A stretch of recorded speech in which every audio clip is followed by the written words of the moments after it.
Good afternoon, Facebook friends and YouTube followers. This is Rich again, back for your second video blog of the day for Tuesday, September 16, 2014, around 3:50 p.m. It's been battling sun and clouds in Billerica, Massachusetts. We had some rain showers early this morning, but it's trying to be a nice day. Some news to report. Happy Guacamole Day in the United States, and it's also 100 more days into Christmas. Try to get your Christmas shopping done early. It's still summer for another few days, so let's not get ahead of ourselves. We still have several holidays to go before Christmas. And also tonight, the Boston Red Sox play against the Pittsburgh Pirates at 7 p.m. on NESN. And that's about it for the news. My next subject is about Fox Sports Networks, also known as Fox Sports Net, also known as FSN. Fox Sports Networks is a company that has some games that they show to their Fox Sports Networks affiliates.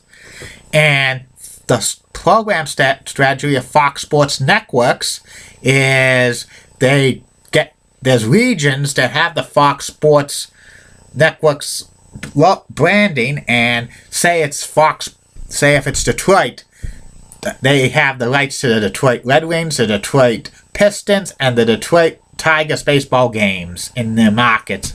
And it's all over the region, with all over the United States in different regions have the Fox Sports Network branding. Fox Sports Net was launched on November 1st, 1996, a joint venture with TCI Liberty Media, and it was rebranding the Prime Network affiliates, which was a prelude to Fox Sports Net.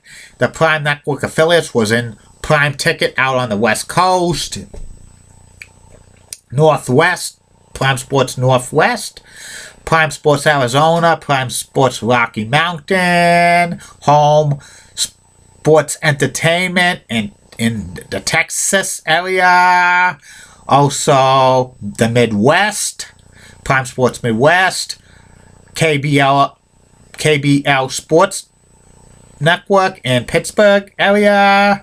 Also, another affiliate was Sports South in Atlanta, that cover Atlanta, Charlotte area, and the Sun Sports. And they had some programming. Some of the programming they had for the rights to games, such as NASCAR qualifying races and Pac-12 football and basketball, Big 12 football and basketball, some other conferences, and also they had Fox Sports News, which was their version of Sports Center. Fox Sports News ran for 3 hours from 10 to 1 in the morning.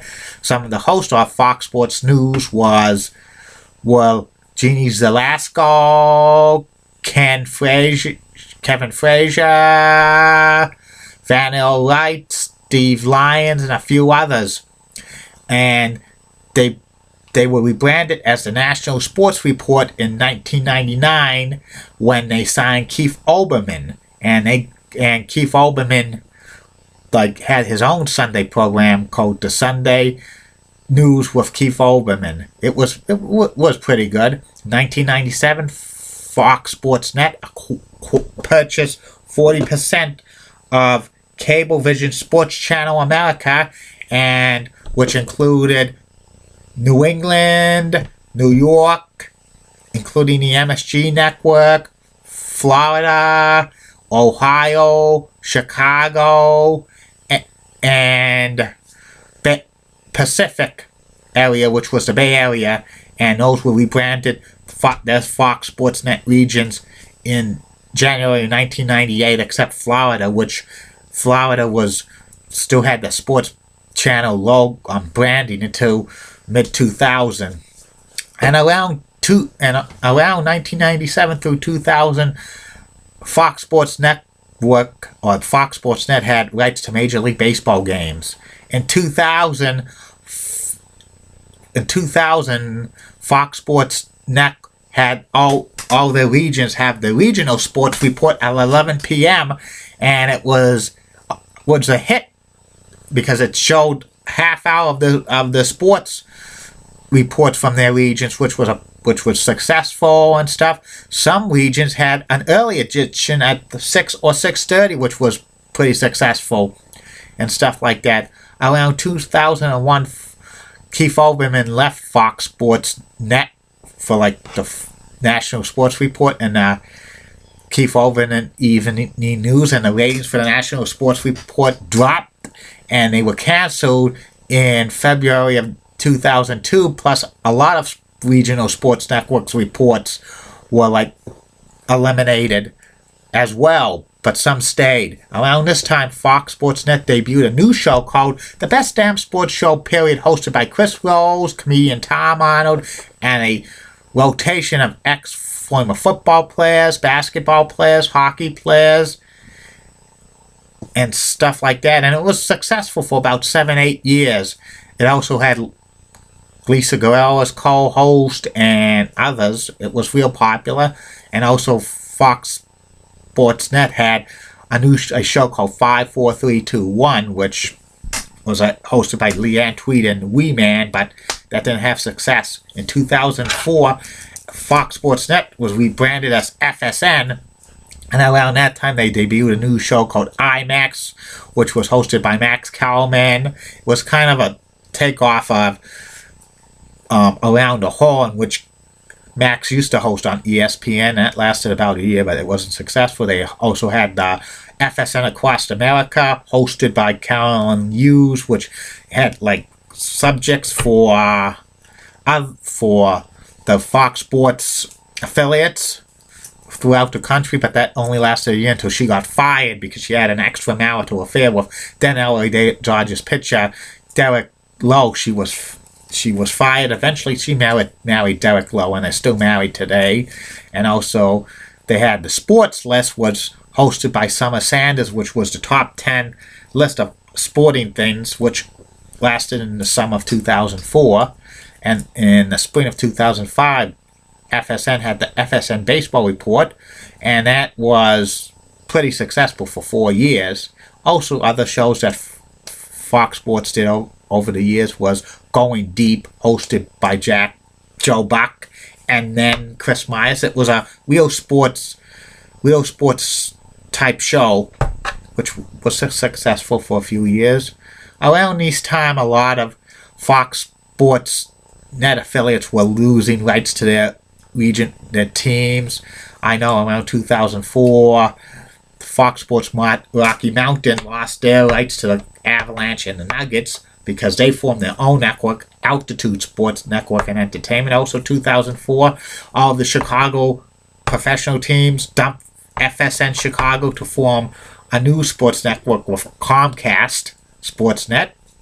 And also Fox was adding more like stations. They were in Minnesota and Wisconsin, which was FSN North, but then the Wisconsin area branched out to FSN Wisconsin, and also other ones like FSN Carolinas, FSN Tennessee, and FSN Kansas City. And around 2007-2008, more and more FSN affiliates were dropping FSN for Comcast, such as New England and Bay Area. So it was, and also around 2008, FSN was being phased out as a network, and it was being known as a brand and a syndicated model, and also some areas was now showing like it was not like FSN Detroit. It was FS Tigers or FS Pistons or FS Red Wings when they were doing the games. And around 2010, all Fox Sports Net affiliates had incorporated the Fox Sports logo for all of the broadcast and stuff like that.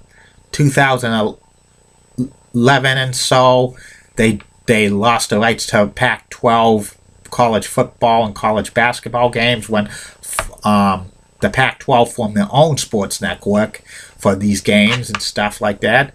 And around 2013, 2012, FSN was rebranded as Fox Sports Networks. And they now do not have too much inventory left over for the Fox Sports affiliates. They might show polka or some low-level college basketball or football games and stuff like that. Most of the other programming was that the Fox Sports networks had migrated to FS1 or FS2, which is pretty good. A lot of people said that Fox Sports Net should have launched as a national sports network around the late 90s to combat ESPN, and they tried to do that, but they failed on it and stuff. The National Sports Report had so much potential when Keith Olbermann was part of their lineup, but so much of it, the disputes with Keith Olbermann and Fox, the Fox brass, led to Keith Olbermann's dismissal in 2001. And there's currently 21 owned and operated networks of Fox Sports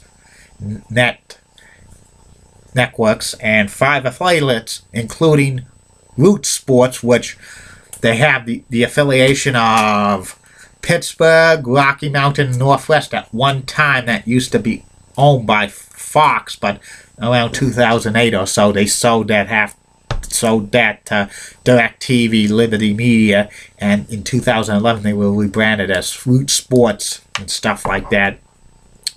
And Boston does not have a Fox Sports net affiliate anymore because Fox Sports New England became Comcast Sports New England, but they have working arrangements with NESN, and there's a lot of rumors going around that NESN might eventually be sold to Fox or Comcast, because there's been always rumors since 2012 or so that the owners of the Red Sox, John Henry and Larry Lucchino, are quietly looking to put NESN up for sale, which NESN is worth $1 billion, but I don't know why they want to sell NESN for, because that's a part of the Red Sox. I cannot see NESN becoming a Fox Sports New England or those go to Comcast, because it would feel very strange. But crazy things have happened, and we'll see how it plays out. And that's about it on Fox Sports Networks. And later on today, my third and final video blog of the night will be about actor, director, comedian, and game show panelist known for Match Game, Charles Nelson Riley. He's going to be the personality profile on my blog. See you later, Facebook friends and YouTube followers. See you tonight.